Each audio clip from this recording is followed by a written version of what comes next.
Hi everyone, it's Paola. Welcome back to my channel, Art, Graphic Design. You guys know what I'm about here. Before we get started, as always, check out my links below, Instagram, Patreon, how to donate to my channel, also my portfolio, everything's linked below. So in today's video, since it's been a little while, kind of, I feel like I wanted to do another Q&A for you guys, design, life, about me, anything really. I just ask you guys what you want to know about me and then you guys ask me questions. So I always put these out on my Instagram, so follow me there so you can stay updated when I post on my stories about anything video related. So let's get into the questions. Hopefully this will help you get some insight into me, but also into some career advice, design advice, whatever. Happy to share with you that this video is sponsored by Skillshare. Skillshare is an online learning community with thousands of classes for creative people like you. I especially love it because it has classes in graphic design, illustration, photography, everything I love and hopefully you guys love too. And it's curated specifically for learning, so there's no ads, there are always new classes on there, and it's all less than $10 a month with an annual subscription. One of my favorite graphic designers, Paula, has a class, and it's called Dynamic Brand Identity, Designing Logos That Evolve. I am so excited that one of my favorite designers is on Skillshare teaching a class. So find out what you can learn, and the first 1,000 of my subscribers who click in my link below will get a free Skillshare premium membership trial. Thank you, Skillshare! So let's start with this question. What are your goals this year? I really like this question. So I always set up my goals at the beginning of the year and I mostly stick to them. Sometimes they just adapt and change, and sometimes I'm like, why did I set that as a goal? I don't care about that anymore. But my goals this year, one of them felt a little unrealistic at the beginning of the year, is I want to hit 100,000 subscribers on this channel. That does seem a little unrealistic, but I've been growing so much and there's so many of you now, so hopefully this Q&A will help you get to know me even more. But it's just like growing so much, this channel and this community, that I feel like 100K could be the goal and we could get there, or at least 75K. That's another one of my goals, like in terms of like what I'm growing to. Like 75 is my next goal, and then 100. Also, another goal is to move with my boyfriend, and we've done that technically because we're together now. At least we were separated, we were long distance, and we got engaged. So like I've said that in another video, but it was like a passing thing. So life update, I'm engaged if you didn't know.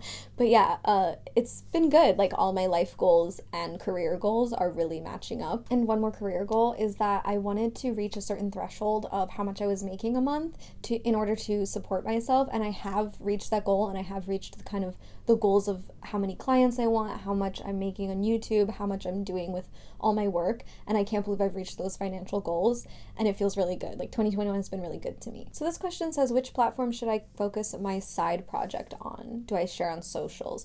So I'm not really sure what this is pertaining to. Obviously this might be a little specific, but I would say if you're wanting to share like a side project or your own work or whatever, social media is a really big way to do that. Also, Behance is a really good way to get like personal projects out there. And I think when people look up things on Behance, they'll look up very specific types of projects and yours will pop up. And it also goes into Google, really good SEO, like search engine optimization. So I would say probably there if you want to get some more like eyes on your work. Also Pinterest if you want to like make your own pins, that can always help. How to convince someone to hire you? I wouldn't say that you really need to convince anyone, because if you need to convince them, you might not be right for the role.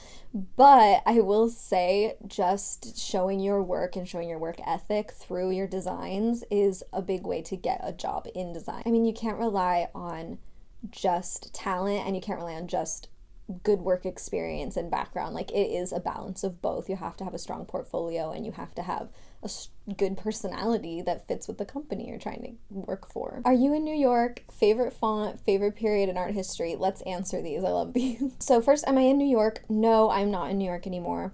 But I am going on a trip because I'm fully vaccinated now, so I had to move back to my parents' house because of the pandemic, but it's just worked out with everything going on in my life and where I'm trying to move to next with my fiance. So yeah, I'm not in New York anymore, but it's okay. Favorite font at the moment, Mr. Eves. Love Mr. Eves. So fun, so cute. It's on Adobe Fonts. And fave period in art history, definitely the like 60s, 70s, women doing craft art and feminist art. Love that time period, but it's really hard to choose. That's just like what I can say right now. I love art history so much, so that's like trying to choose a favorite child if you're a parent. Like, I can't. What do you do when you get creative block?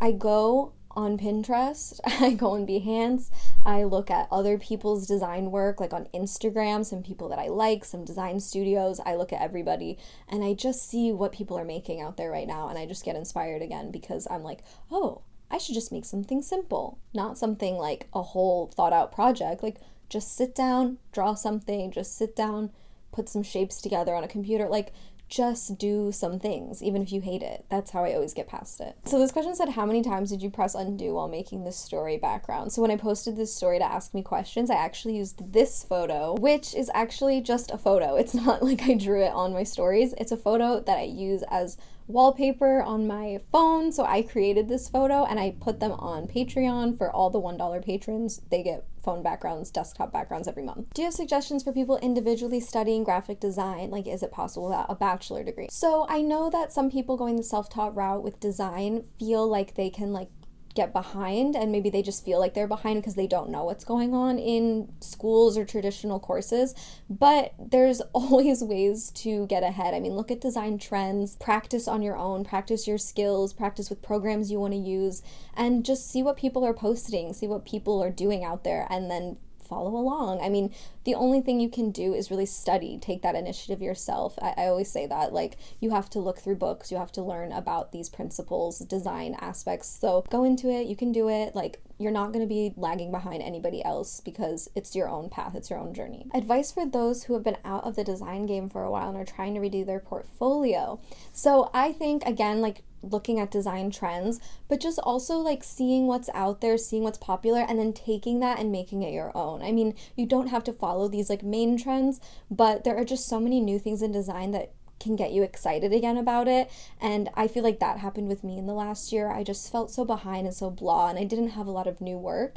And then as soon as I started taking inspiration from people, I mean, not taking it, but like seeing inspiration and started using these concepts and design things in my own work, I just felt so excited again. And all of a sudden I felt like I was creating work that was really good and just elevated from what I had done before. So it's not always about just like getting back out there, like, just keep making things. I mean, if your old work still stands the test of time, like, that's a good thing. How to love typography as much as you do. I hate it so much, but it's so important.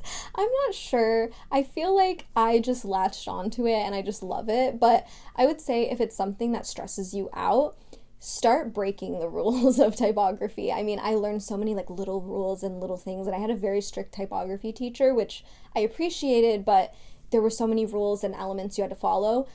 Just start breaking rules, start going crazy, start stretching type. Yeah, do things that people say is bad. I don't know. I think if you start by going out there and wild and then reining it in, you might find more of a love in it, and it might just be more fun and less exhausting. How to avoid creative burnout or getting over the fear of burnout. So I definitely went through a period of this, so I totally get it. I think what helped me break through that was just continuing to work and focusing on myself and not focusing on others. I was really comparing myself to a lot of other people, and it was stopping me from even creating. So then I felt burnout because I wasn't even making work at that point. But what I found was that I needed to just focus on things that I enjoyed for myself, and then started working, and it actually helped me create better work than I'd ever created before. And I feel like I just got through the burnout by pushing through, but not in like a taxing way. Like, I just pushed through in a way that was like, if I just sit down for 5 minutes, 10 minutes today and do something creative, that's going to help me. And it did. So I got a couple questions about internships, and I just wanted to say this about like finding an internship and getting one.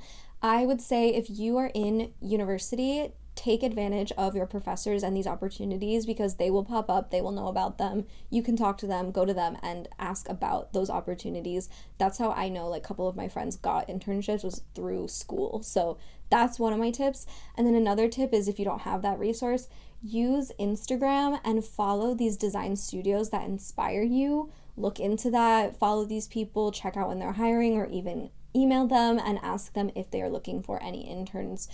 There are a lot of opportunities that pop up on Instagram. Social media is a big part of the hiring process now, and I've seen that, like, my friend got an internship from following a studio that they wanted to hire someone, and they did. They hired her. Where are you from? Okay, I'm from Michigan.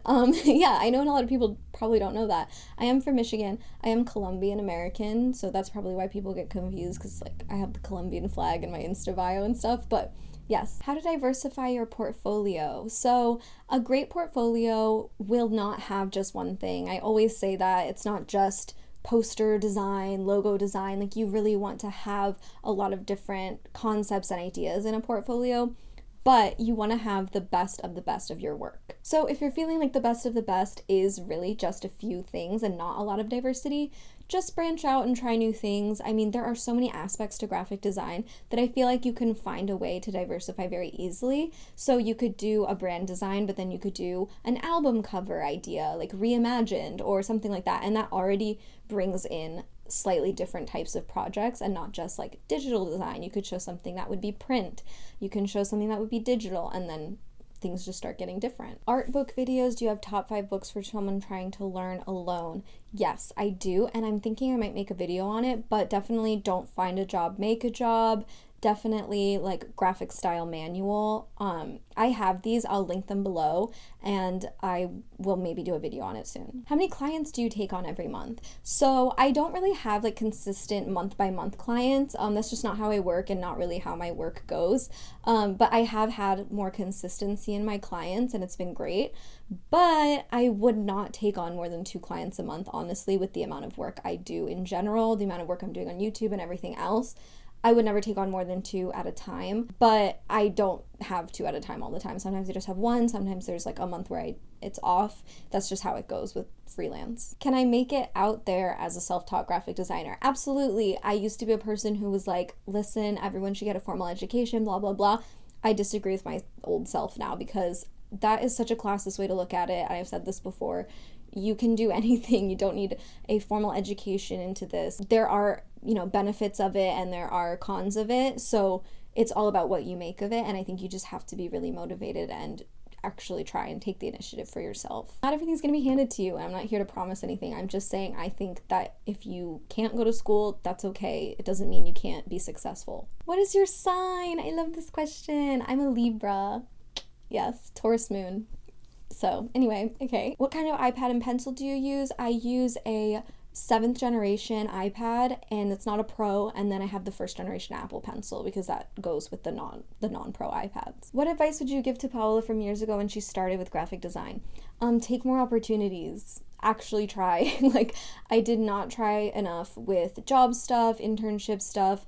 I did not try enough with what I was doing originally, like on YouTube and everything, and I wasn't consistent, and now I could have been in a different place than I am now, maybe, I don't know, but everything worked out, I guess, for me how I needed it to.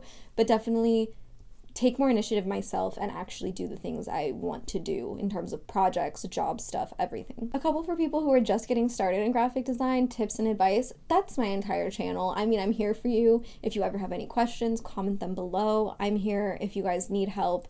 I have stuff about what I wish I knew before art school, stuff like that. Check out all those videos on my channel, because hopefully the advice in there will help you. How do you take care of your skin? Love this question. I actually had a lot of skin issues that I fixed myself, and I just started using like super sensitive skin type of stuff and exfoliating twice a week. The Paula's Choice BHA is iconic, and then using just like sensitive skin like face wash like Vanicream. Super simple, like nothing crazy. Everything I use is so clinical, it's not cute at all, and that's why my skin has healed. How long have you been doing design? So I am now 3 years graduated out of university, so I've been a professional designer for 3 years, and I mean, I started learning graphic design in 2014. That's when I started school, so it's been a while. Okay, so that was me answering all the questions I could get to. Thank you so much for submitting them. I hope that this was helpful for you. I have resources below, links, everything you might need. If you have more questions in the comments, let's continue the conversation. So comment down below any more questions. Give this video a like if it helped you in any way. It really helps my channel. And subscribe if you're not subscribed. Okay, I'll see you in the next one. Bye!